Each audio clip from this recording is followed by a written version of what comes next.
Micro. Merci. Bonsoir, on est bien en direct comme chaque jeudi soir pour continuer notre étude talmudique avec notre enseignant Roni Akrish. Si vous regardez la rediffusion, venez être avec nous présents, posez vos questions, donnez vos remarques, votre avis. C'est tous les jeudis soirs sur fr.lilmod.org. Merci à tous et bonne étude. Bonsoir à tous. On est au chapitre 28 du livre des Chroniques 1 et dire quelques mots auparavant. Dans les chapitres précédents que nous avions vus, David rassemble tous les chefs d'Israël, les Kohanim, les Lévi'im, les musiciens, comme on avait présenté les choses, afin de les ordonner tous pour le service du temple et l'ordonnancement de son royaume.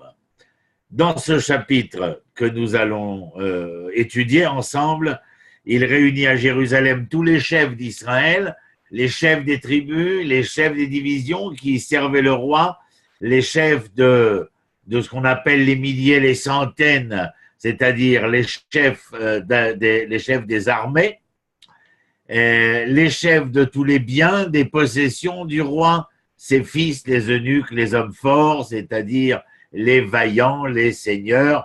C'est de fait à tout le peuple qu'il va s'adresser, car il veut connaître et faire connaître à tous ce que le Dieu d'Israël a révélé au sujet du temple lui-même comme spiritualité, comme centre spirituel du royaume.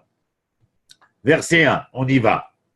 Vayakel David et kol sarei Israël, sarei Ashvatim, ושרי המחלקות, המשרתים את המלך, ושרי אלפים, ושרי המאות, ושרי כל רכוש ומקנה למלך, ולבניו עם הסריסים הגיבורים, ולכל גיבור חיל אל ירושלים. C'est ce que je viens de vous raconter. Au verset 2, Vayakom David המלך על רגליו, le roi se mit debout.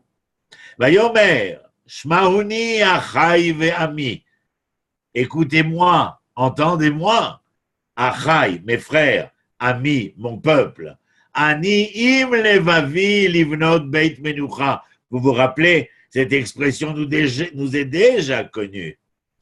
Ani, je suis avec mon cœur, c'est-à-dire que j'aspire, je désire de tout mon cœur. Livnot beit menucha, le Aaron brit Hashem, à l'arche qui s'appelle l'Arche d'Alliance. Il a le désir et l'aspiration de tout son cœur de construire le temple, un temple pour l'Arche d'Alliance de l'Éternel.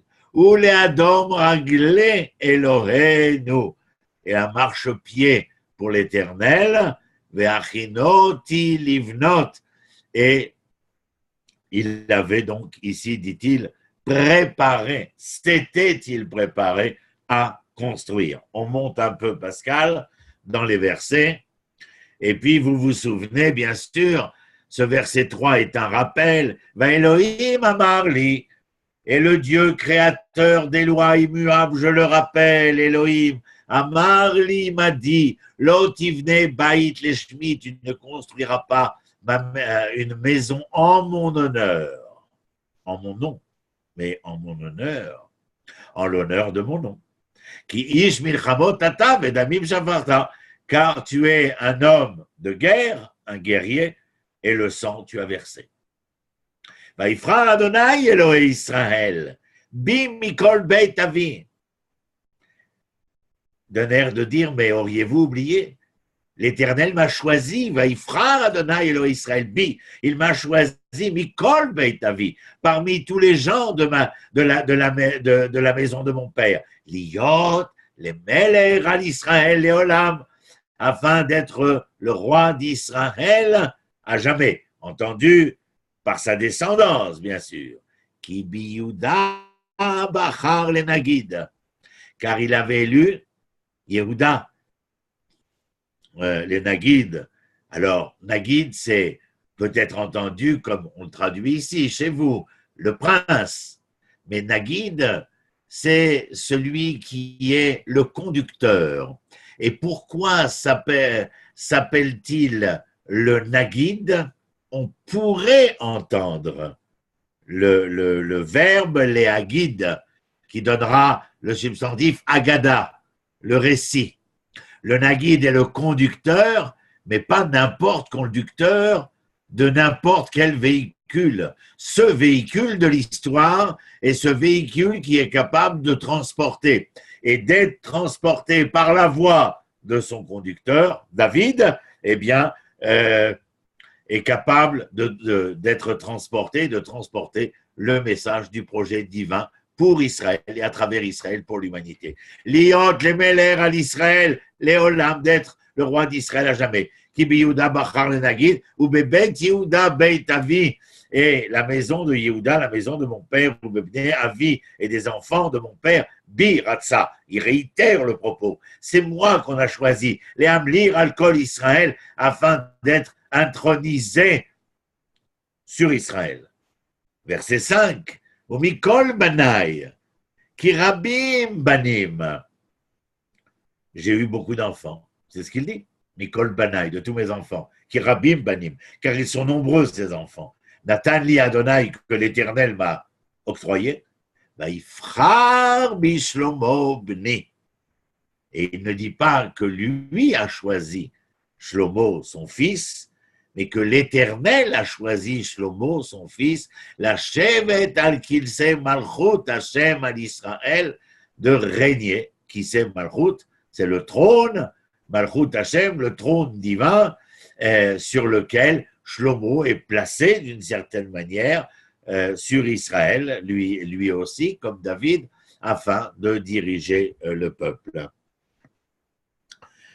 Et vous dire un peu de ce que j'ai préparé quand même, parce que je ne vais pas faire que lire et vous expliquer dans le texte hébraïque, mais il y a un certain nombre de choses qui me paraissent être importantes à dire. David, en quelque sorte, dans toutes les tribulations et les pérégrinations qui ont été les siennes, n'a jamais eu de repos.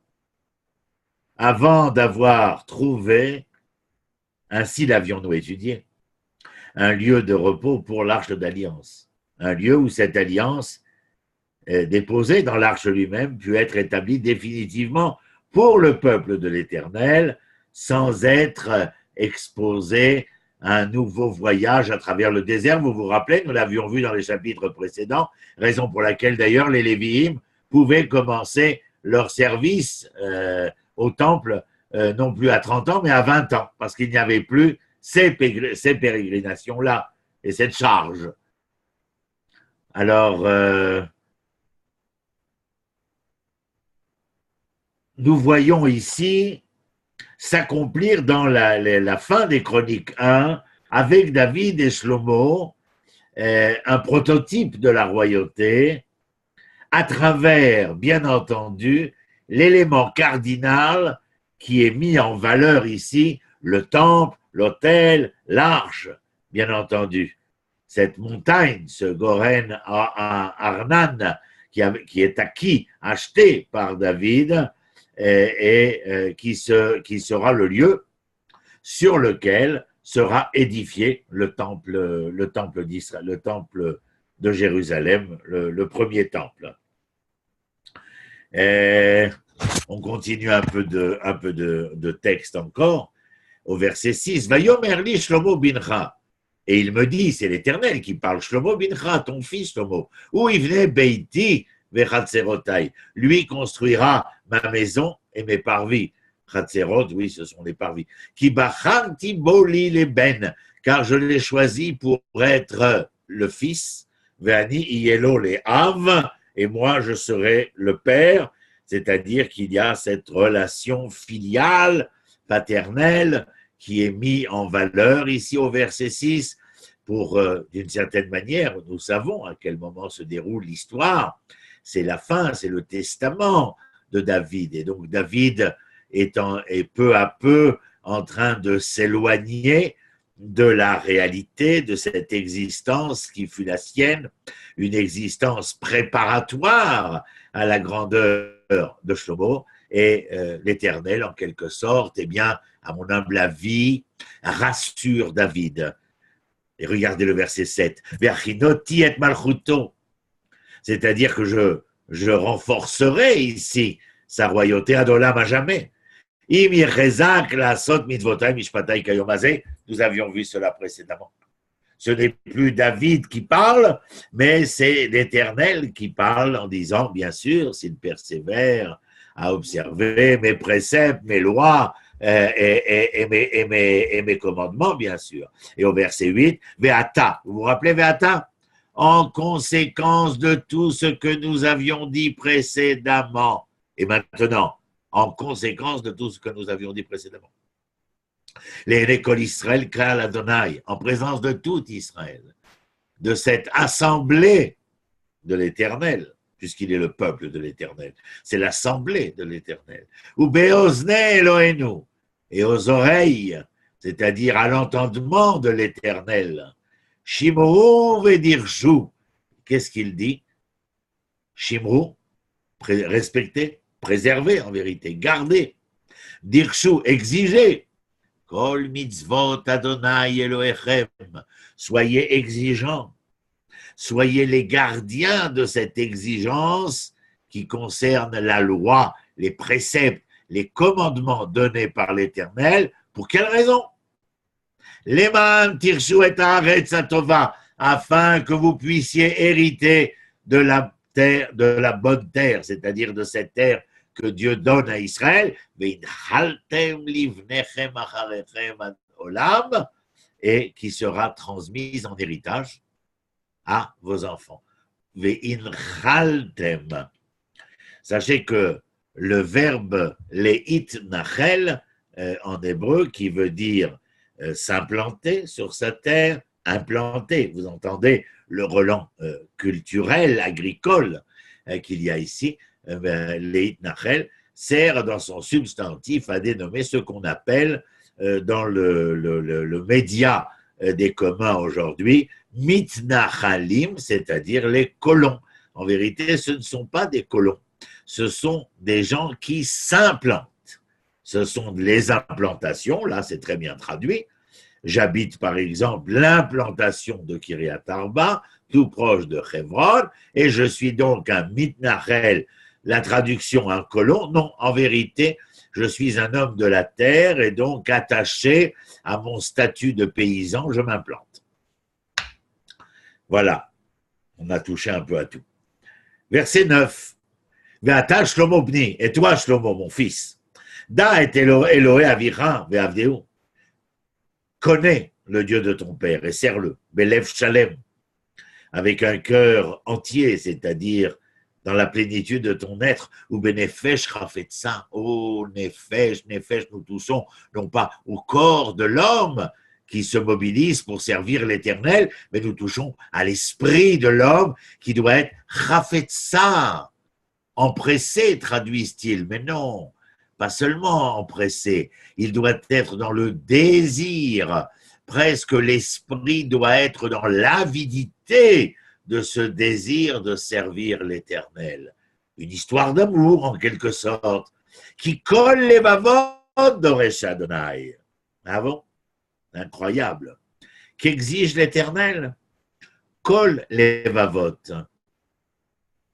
C'est-à-dire qu'il exige, il espère, il aspire au cœur de ceux qui vont le servir, qu'il le fasse de Bechol Evavecha, ou Bechol Nafshecha, ou Bechol Meodecha, de tout ton cœur, de toute ton âme, avec tous tes biens matériels, que tu saches que l'ensemble de la constitution de l'être physique, moral, psychique, doit être consacré à l'Éternel. Mais Kol Yetzer Marchavot Mevin. Et que dit-il ici?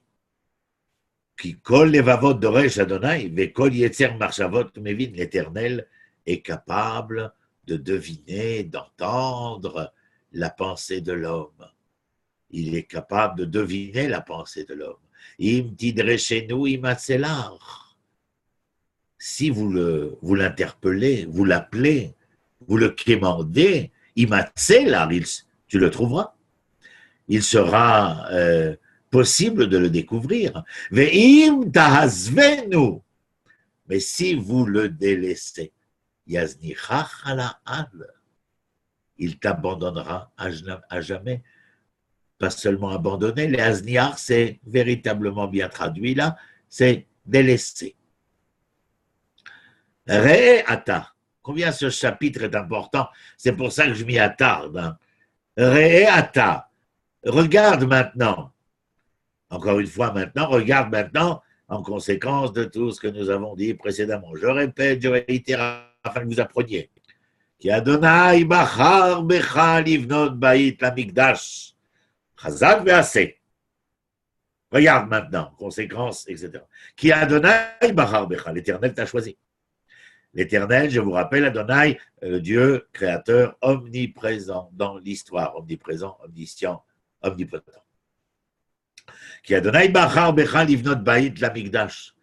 Tu dois, c'est toi qui as été choisi pour construire une demeure, baït, le temple, l'amigdash, pourquoi?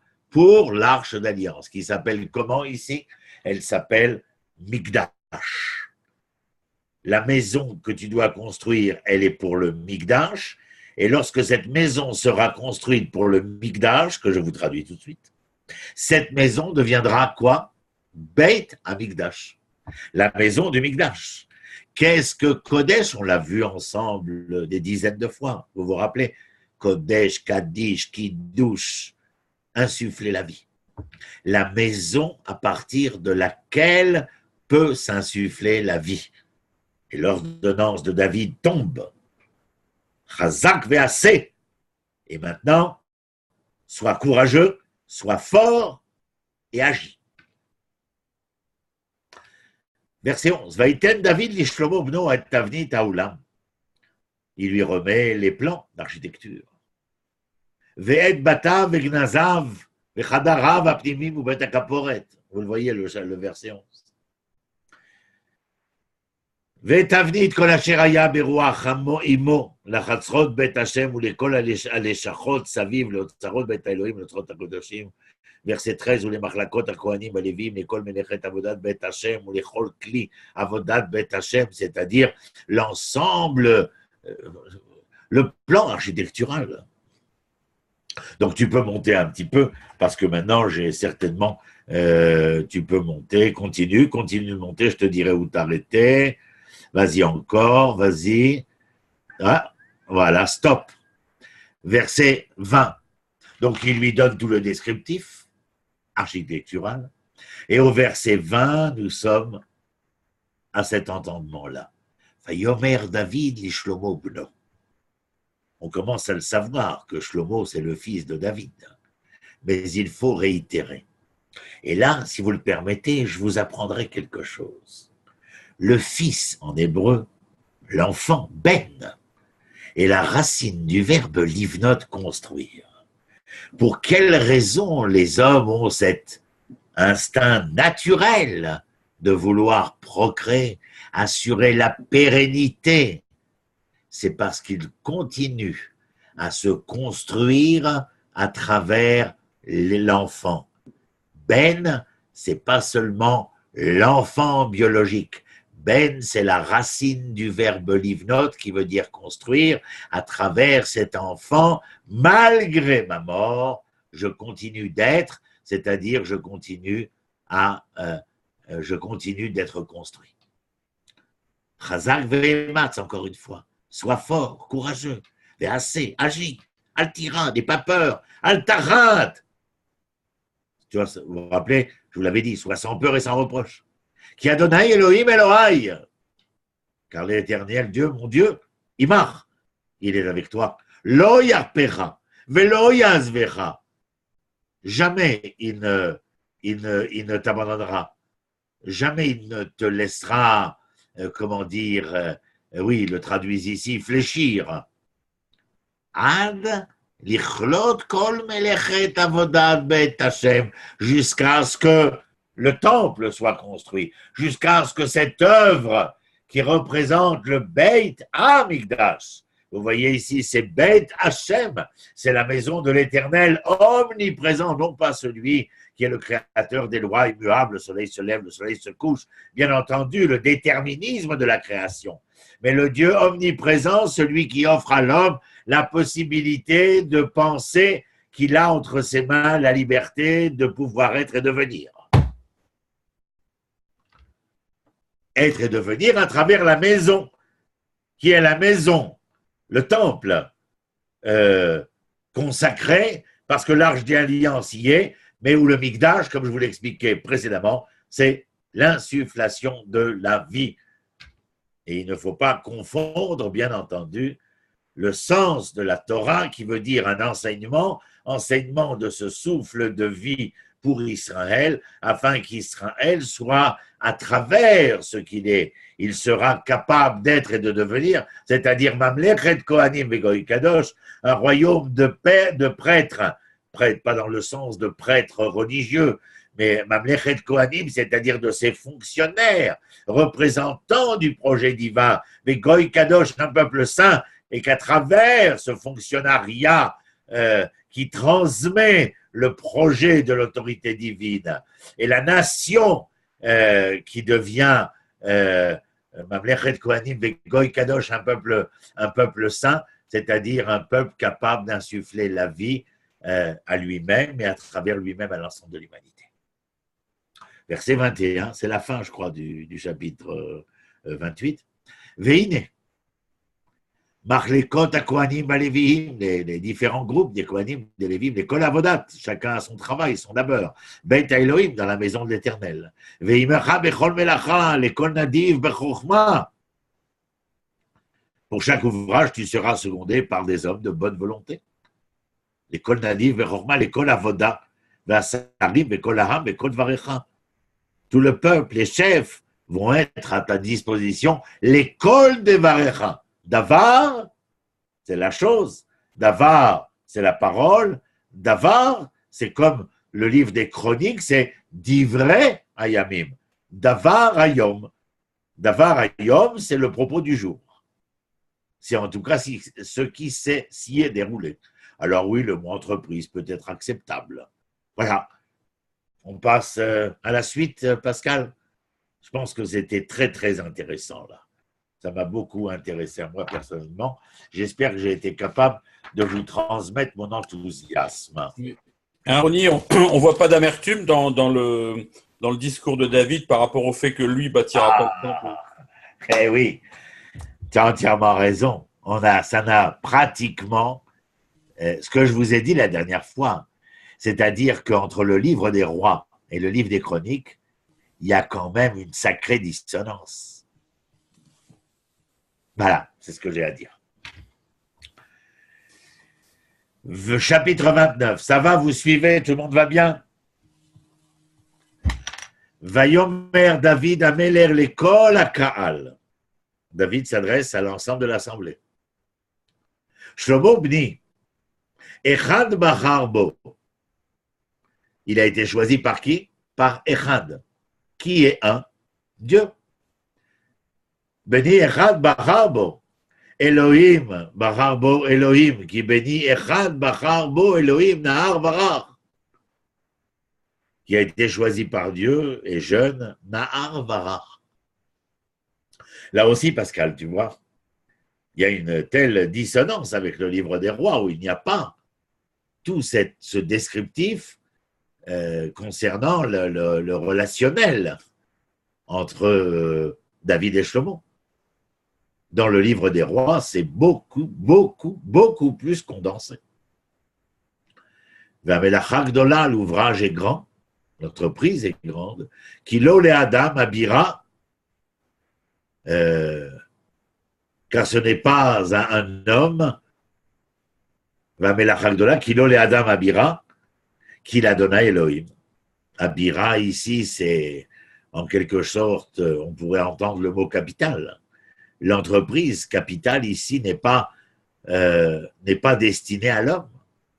Elle est destinée à l'Éternel, Dieu omniprésent dans l'histoire de l'homme. C'est lui qui a voulu cette représentativité infinitésimale, et encore nous en sommes loin, de la grandeur du Créateur lui-même.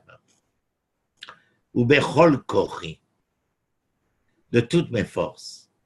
Achinoti les bêtes Elohai, j'ai tout fait pour préparer cette maison de l'Éternel. Azahav, la Zahav et à Kesef, la Kesef, j'ai préparé l'or pour les objets en or, l'argent pour les objets en argent, les vanéchochettes, la néchochette, Abba, le cuivre, c'est-à-dire pour les objets en cuivre, Abarzel, le fer pour les objets en fer, la etzim pour les objets en bois, Avne shoham, ou milouhim, Avne pour, etc., etc. J'ai tout préparé. Et au verset 3, écoutez bien comment David parle. Ve'od, birtsoti bebet Elohai. Birtsoti, l'irtsot ici, les ratsot, il avait une telle envie, un tel désir de voir cette maison, dans son amour pour cette maison, la maison de Dieu. Yeshli zgula zahav vakesef. Alors bien sûr, on peut l'entendre de deux manières.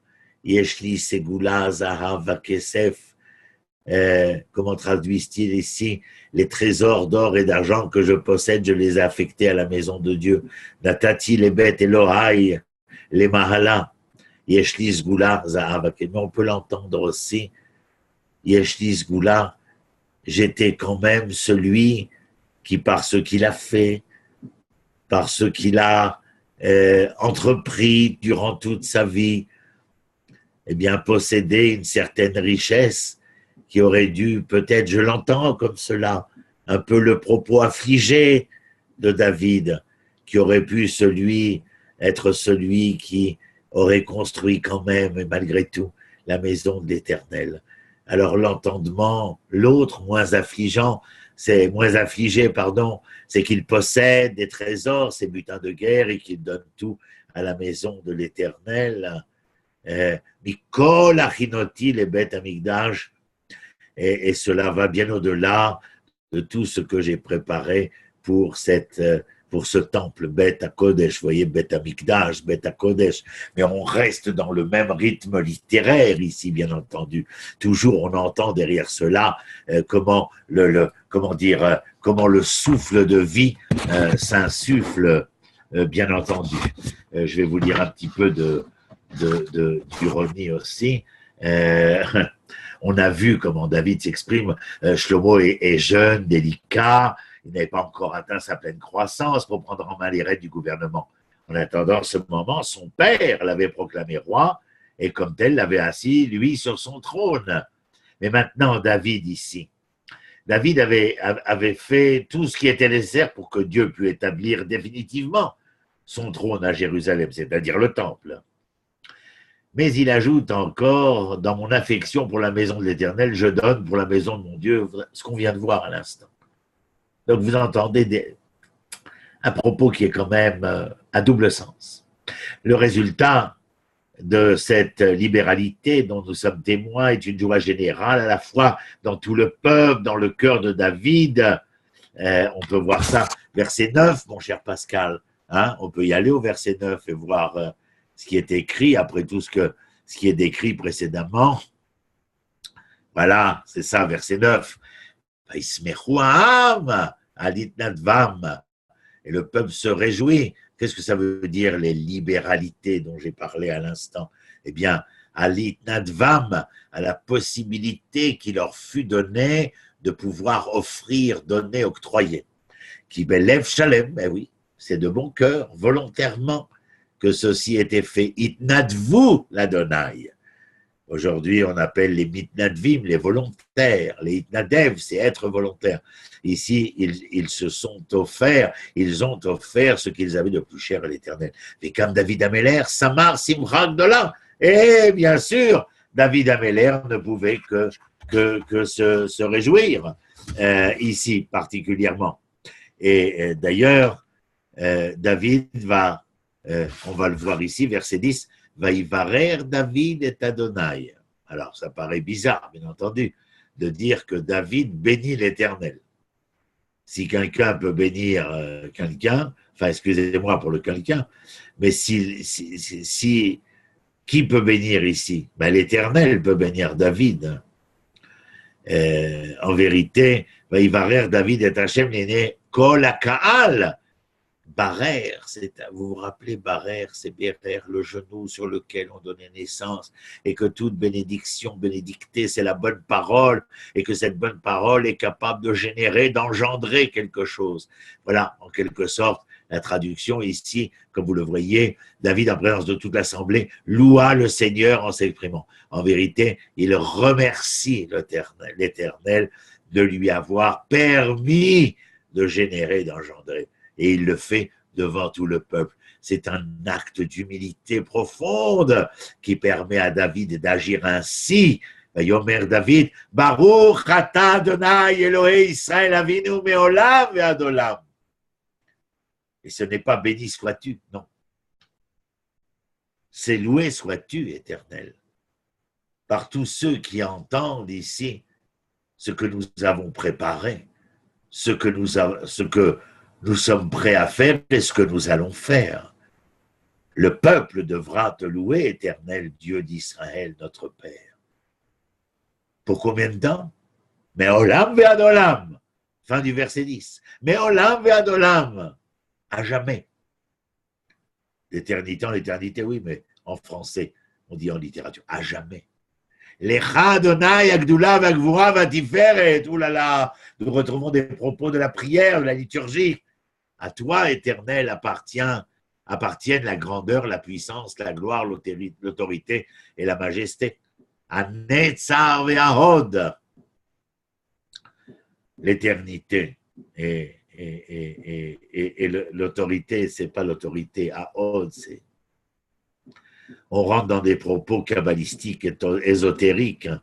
L'éternité, la grandeur, la magnificence, qui colle car tout. Bashamaim ou ba'aretz, tout, au ciel comme sur terre. Lecha Adonai Amamlacha, tout appartient, Éternel. Ve'amitnase lechol lerosh, à toi, l'Éternel, la royauté, la domination suprême sur toute chose.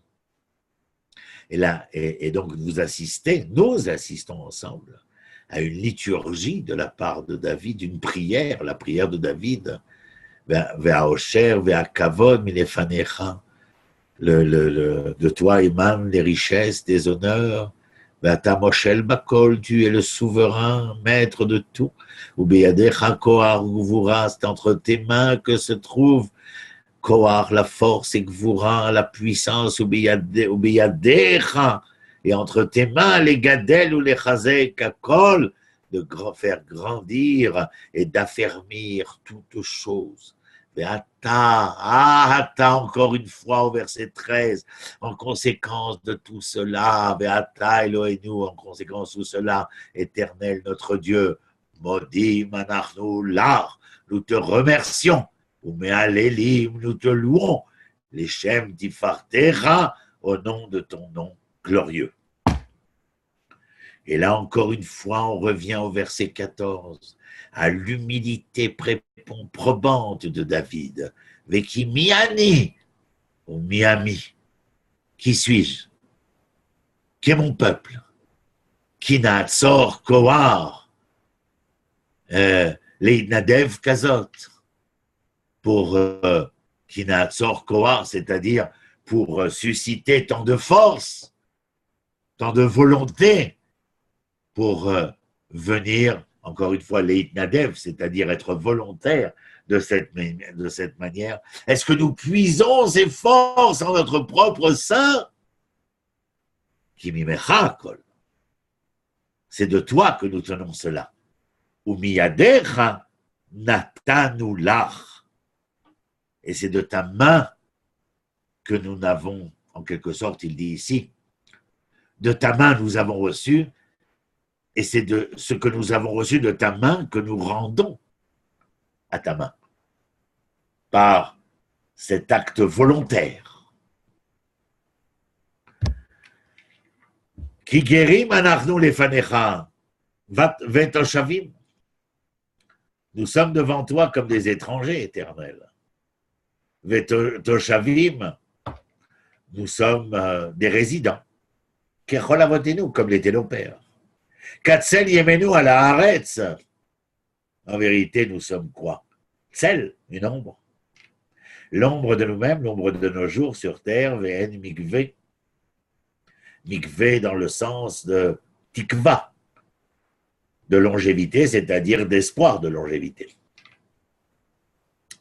Adonai Eloheinu, l'Éternel, notre Dieu. Kol ha'amon hazeh asher echinonu, toutes ces richesses que nous avons rassemblées, livnot lecha beit leshem kodshecha, afin de construire ta maison, leshem kodshecha, en ton honneur, en l'honneur de ton saint nom, mais où ce saint nom, à chaque fois que je veux que vous l'entendiez, c'est important. Les Shem Kodshecha, le nom saint, c'est pas simplement qu'il a une auréole autour de la tronche. Les Shem Kodshecha, au nom de ton nom, capable de donner, d'insuffler la vie. Yadecha hi ou. Vous avez vu, il est écrit hi et nous prononçons ou. De ta main, cela provient. De quelle main? Non pas d'une main qui serait masculine ou féminine, mais qui s'écrit au féminin et qui se lit au masculin. C'est comme si on venait vous dire, Winston Churchill vient d'écrire cela. Dans la parenthèse, c'est l'homme, et derrière la parenthèse, il y a toujours une grande femme, derrière un grand homme. Vous aviez compris? Où les rats collent et tout appartient. Merveilleux, éclatant. Veyadati, verset 17. Elohai. Veyadati, je savais, mon Dieu, qui a tabochen levav, que tu étais celui qui sondait les cœurs, ou mesharim tirtse, mesharim yachar, tu aimes l'équité, la droiture, tirtse, tu voudrais. C'est-à-dire que dans ta volonté, il y a une quête de droiture et d'équité. Ani, Beyosher levavi itnavdavti kol ele. Vous allez comprendre facilement ce qui est écrit. Ani, moi, Beyosher levavi, avec, de par l'équité, la droiture de mon cœur, itnavdavti kol ele, j'ai voulu consacrer tout cela. J'ai voulu me porter volontaire à te consacrer tout cela. Veata, je ne traduis plus. Amecha nimtseupo. Veata, et maintenant. Je ne traduis plus. Ton peuple qui se trouve ici, réuni bien sûr, Raïti, Bessimra, Leinadev Lach, je l'ai vu se porter volontaire afin de t'offrir, de te donner, de t'octroyer. Au verset 18, Adonai Elo Abraham, Yitzhak ve Israël avotenu. Yaakov, c'est ce que nous disons d'habitude, Elo Abraham, Yitzhak ve Yaakov. Le grand-père Abraham, le fils Yitzhak, mais c'est quand même Yaakov qui va devenir le père des 12 tribus d'Israël. Oui et non. Parce que lorsqu'il va donner lorsqu'il va, comment dire, traverser le fleuve Yabok, rentrer en terre d'Israël, c'est-à-dire entériner le voyage qui est le sien, et établir les 12 enfants, il s'appelle Israël. Ah oui, il s'appelle Yaakov. Il ne faudra jamais oublier que Yaakov ne doit pas attendre d'être blessé à la hanche. Au nerf sciatique, diront certains, mais en vérité, c'est le nerf pudendal, c'est-à-dire le nerf qui alimente, qui innerve les organes sexuels. Et donc, vous avez compris, la descendance, la génération. Il ne faudra pas que Yaakov oublie qu'il doit devenir Israël, se réaliser à travers Israël, se définir en tant qu'Israël. Et c'est la raison pour laquelle il garde son nom, afin que dans cette dualité-là, nous sachions toujours quel est le sens véritable qu'il faut garder et préserver. Et le Abraham, Yitzhak et Israël avotenu, qui est nos pères, Shomra Zot le Olam. C'est-à-dire que nous devons préserver cela à tout jamais. Les Yetzer Marchavot, les Vav Amecha, à jamais être les gardiens de cela. Les Yetzer Marchavot, les Vav Amecha, les inspirations du cœur de ton peuple. Yetzer, c'est les penchants, Marchavot, les pensées, les Vav, c'est le cœur, c'est-à-dire l'être sensible, émotionnel, qui est entrepris par les penchants et les pulsions. Ainsi est ton peuple, comme tous les peuples. En conséquence de quoi, je te demande de faire en sorte de les aider. Comment les aider? À faire en sorte que ces penchants, ces pulsions puissent ne pas se fourvoyer ou se dévoyer, mais que ces penchants, ces pulsions puissent s'orienter du mieux possible vers le mieux possible. Ou les Shlomo Bni, verset 19. Et à mon fils Shlomo, ten levav shalem. Donne-lui un cœur intègre, une plénitude d'être au niveau de son être sensible. L'ishmor mitzvotera, qu'il soit capable d'être suffisamment sensible et touché par la nécessaire liberté qui lui est accordée de préserver, d'être le gardien de ta loi, de ta justice, de ton droit, de tes commandements, etc., etc. Mais la sotakol est de tout faire, et de construire enfin, d'être le maître d'œuvre de cette maison pour laquelle j'ai tout préparé.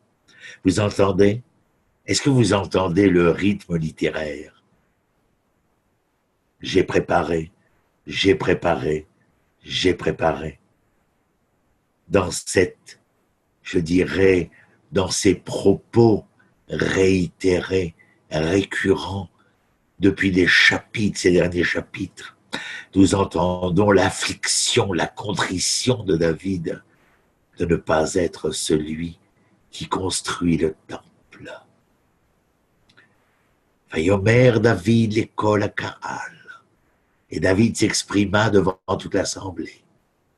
Barechuna, na, c'est une quête, s'il te plaît. Bénissez, s'il vous plaît. Et Adonai Elohechem. Alors bien sûr, nous l'avons dit, le peuple ne peut pas bénir l'Éternel. Le peuple ne peut faire que louer l'Éternel, être en prière vis-à-vis de l'Éternel. Vaïvarechu kol hakahal.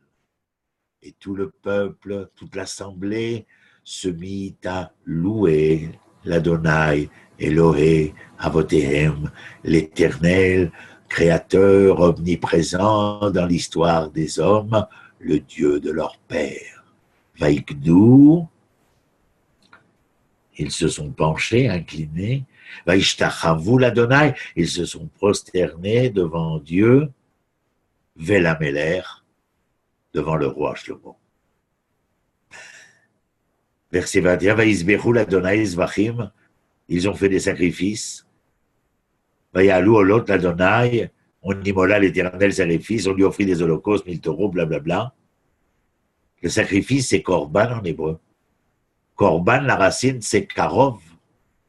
Je n'offre pas un korban simplement en pouvant penser de manière primaire que le sacrifice est capable de me racheter, alors que moi, j'aurais pu ne point me racheter à moi-même. Le sacrifice n'est là comme korban qu'afin de prouver et d'entériner qu'avant d'amener ce korban, je m'étais rapproché de l'Éternel, j'avais donc compris ma faute, qui m'avait contrit, et pour laquelle, eh bien, j'étais prêt à la repentance.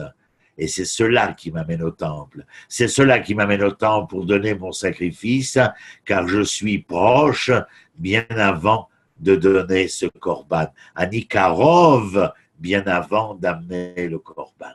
Vous entendez? C'est merveilleux. Verset 22. Il y a un banquet. Ils boivent, ils mangent devant l'Éternel, au nom de l'Éternel. Ce fut une grande joie. Et alors, que se passe-t-il? Vous vous rappelez? Il a été intronisé une première fois, et là, verset 22, chapitre 23, qu'est-il écrit? Chapitre 29, pardon. Il est écrit ainsi, Vayamlichu Shenit les Shlomo ben David. Ils intronisèrent une deuxième fois Shlomo ben David, Vayimshechu l'Adonai, la Nagid, le Tzadok, le Kohen. Donc ils l'ont proclamé roi à Shlomo, fils de David. On va le consacrer à l'Éternel, lui, mais de même Tzadok, qui va devenir le grand prêtre, c'est-à-dire le pontife. Donc le voilà roi, voilà le pontife, et au verset 23, Vaïchev Shlomo qui ici Adonai les Meler. Il va siéger sur le trône. Tachat David Aviv Vaïtzlach. En lieu et place de son père David, il réussira, il prospérera. Vaïshmeu Elav Kol Israël, tout le peuple, eh bien, lui prêtera allégeance. Je ne crois pas qu'il lui prêtera, je crois qu'il lui donnera allégeance plutôt. Ça serait plus juste. Mais Kolasarim, Agiborim, et Gam Kolbnei Ameler, David, tous les ministres, les vaillants, les seigneurs, enfin tous, Natnuyad, Tachat Shlomo Ameler, vont donner allégeance au roi Shlomo. Veigdal Adonai et Shlomo Lemala. Et l'Éternel va faire valoir, connaître la grandeur de Shlomo. Les Nekol Israël aux yeux de tout Israël. Vaïten alav od malchut. Je vous l'ai dit, de la magnificence de la royauté, il va lui l'octroyer. Asher lo hayal kol meler lefanav al Israël. Aucun roi. Il n'y a pas eu des masses. Shaoul et David. Et David ben Ishai malach al kol Israël. Vous avez entendu cette phrase? C'est nous dire que quoi? David ben Ishai a régné. Le roi est mort. Vive le roi. Yamim Asher malach al Israël, le nombre d'années qu'il régna sur Israël, 40 ans. Bechevron malach sheva shanim, à Chevron, d'où je vous parle, il régna 7 ans. D'où vous comprenez que la première capitale d'Israël fut Chevron et non pas Jérusalem. Ou Birushalayim malach shoshim veshalosh, il régna 33 ans. Vayamod beseva tova, il mourut d'une vieillesse heureuse. Savayamim veosher vekavod, il avait été rassasié, en quelque sorte, de la richesse et de la gloire. Vayemlor Shlomo bno tartav, vive le roi. Vedivrei David Amelech, Harishonim va'acharonim, inam ktuvim al divrei Shmuel haroé. Les faits et gestes du roi David, du début à la fin, se trouvent consignés dans les récits de Samuel, livre 2. Al divrei Shmuel haroé, on appelle Samuel le voyant, visionnaire. Al divrei Nathan Hanavi, le prophète Nathan. Al divrei Gad achosé, et le visionnaire qui s'appelait Gad. Im kol malchuto gvurato, ve'aitim asher avru alav ve'al Israël, ve'al kol mamlachot artzot. Là-bas sont écrits tous les détails de son règne, de sa puissance, l'ensemble des événements qui se déroulèrent pour Israël, pour les différents gouvernements des différents pays. Voilà. C'est la fin de Chronique 1. Et avec ce final-là, j'aurais bien voulu commencer Chronique 2, chapitre 1. Le seul problème, c'est qu'il est déjà 10h25 et qui me paraît peu à propos de s'engager dans cela. Par contre, tout ce que nous avons dit va peut-être éveiller chez vous un certain nombre de questions, parce que vous avez vu que j'ai pris mon temps, que je m'y suis saisi du texte, parce qu'il est absolument merveilleux, et que je crois qu'il y a là beaucoup de choses à dire, même si tout le monde n'est pas là ce soir. Je crois que ceux qui sont là ont entendu avec moi, parce que j'ai voulu entendre ce que j'aurais bien voulu dire sur ce texte, et bien qu'il éveille en nous un certain nombre de choses. Alors, si vous avez à dire quelque chose, eh bien voilà, c'est l'occasion. Marcel avait une question hier soir. C'était pas une question. Bonsoir à tous. C'était pas une question, c'était en quelque sorte une réponse. Lorsqu'ils sont appelés voyants ou prophètes, dans 1 Samuel 9,9, il nous est dit qu'autrefois, on appelait le prophète voyant. Voilà. Merci, ouais. Ouais. Merci. Ça avait inquiété hier quelqu'un, oui. Une question. C'était Rose, je crois. Oui. Oui. Qui était inquiète. Si tu veux enlever le texte, Pascal, comme ça on verra tout le monde. Est-ce que vous avez d'autres questions? Une question, Ronnie, si c'est possible. Vas-y, c'est bon. Au verset 15, il nous est parlé, nous sommes guéris et Toshavim. Est-ce que ce n'est pas un clin d'œil à Abraham qui dit je suis guerre et Toshav? Guerre et Toshav. Ah, tu as toujours les bonnes réflexions à bon escient. Voilà. Parce qu'en plus, je crois que c'est plus bas, il citait Abraham, Israël et Jacob. Et je crois qu'il y a là une raison probante et foncière au rapport que nous pouvons avoir avec l'étranger et le résident. C'est-à-dire que nous devons, et ainsi nos sages nous l'enseignent, ne pas prendre position altière, égoïste, vis-à-vis de ceux qui ne sont pas, on pourrait dire, du terroir, mais qui sont, de par leur volonté propre, venus faire allégeance à Israël, et d'où, en tout cas, concernant le guerre, plus de 26 fois, il sera rappelé Ve'afta et ta guerre, Agar betorecha, que tu devras aimer l'étranger qui réside en ton sein et ne jamais avoir d'attitude répréhensible à ce propos-là. Maroni, j'avais une question par rapport au i qui devient ou, là, qui se prononce ou. Et en fait, tu disais, oui, donc, derrière chaque grand homme, il y a une grande femme. Et au niveau de l'histoire, est-ce qu'il a encore, Salomon a encore sa femme à ce moment-là, sa mère, pardon? Est-ce qu'elle est encore vivante? Au moment où il est intronisé, oui. Parce que d'ailleurs, pour l'inauguration du temple, il a les clés.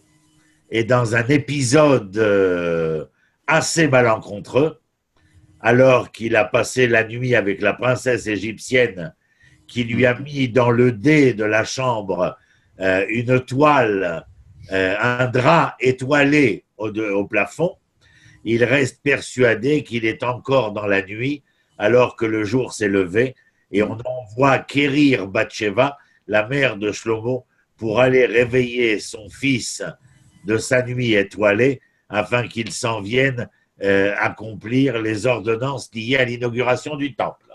Ah oui, d'accord. Oui. Voilà, mon cher. Quel plaisir de pouvoir s'éclairer ainsi. Oui, Marcel. Puis c'est elle qui rappelle à David qu'il avait fait la promesse de mettre Shlomo. Ça, oui. Ce qui n'est pas rappelé d'ailleurs dans les chroniques. Non. Quelqu'un d'autre voulait prendre la parole? Non, je voulais savoir, Shlomo, il était très jeune quand il a été intronisé roi. Oui, il est d'après ce que dit David dans les chroniques, parce que dans le livre des rois, nous n'avons aucune référence. Dans le livre des chroniques, nous l'avons lu ensemble. Il paraît tendre et jeune. Et peut-être est-ce… apparemment, dans le livre des chroniques, le temps s'allonge, alors que dans les rois, je vous l'ai dit, tout est condensé. On a l'impression que ce qui se passe est au moment de la fin et que c'est la fin, alors que là, on a l'impression que la fin se prolonge et que Shlomo a le temps de grandir, parce que sinon, qu'est-ce que l'on voudrait dire entre la première intronisation et la seconde? Il aurait grandi, il aurait mûri, il aurait été surtout l'enfant qui, ayant écouté tout ce que nous avons décrit, des propos de David le concernant et concernant sa royauté, aurait mûri, et donc peut-être la nécessaire seconde intronisation dont nous avons été les témoins aujourd'hui. Oui, ok, merci. Oui, voilà. Oui, Thomas. Oui, juste une question, parce qu'on voit que David, il a demandé à l'Éternel pour que Salomon il reste intègre à éternel. Mais justement, dans l'histoire, on voit bien qu'après, malheureusement, Ça veut dire tout simplement que, comme tout père, il était inquiet des probables, peut-être, débordements de l'homme confronté au pouvoir, à la puissance, et que, bien entendu, David, connaissant au mieux les déboires du pouvoir, met en garde son fils, et s'il a une chose à lui demander, c'est bien d'essayer de préserver son intégrité, son équité, etc., c'est-à-dire son identité morale. Ça fonctionnera un temps, ça ne fonctionnera pas tout le temps. En tout cas, on ne pourra pas reprocher à David de ne pas avoir mis en garde Shlomo. D'accord. Merci. Voilà, merci à vous tous Merci. d'avoir été là, Merci, Ronnie. que nous ayons pu terminer ce livre des chroniques, ce premier. La semaine prochaine, on entamera le deuxième livre des chroniques, et en tout cas en espérant vous voir toujours présents et de plus en plus nombreux. Anne, merci. Jacqueline, Oui, merci. Raymond, Merci, Ronnie. Atina, et à tout un chacun.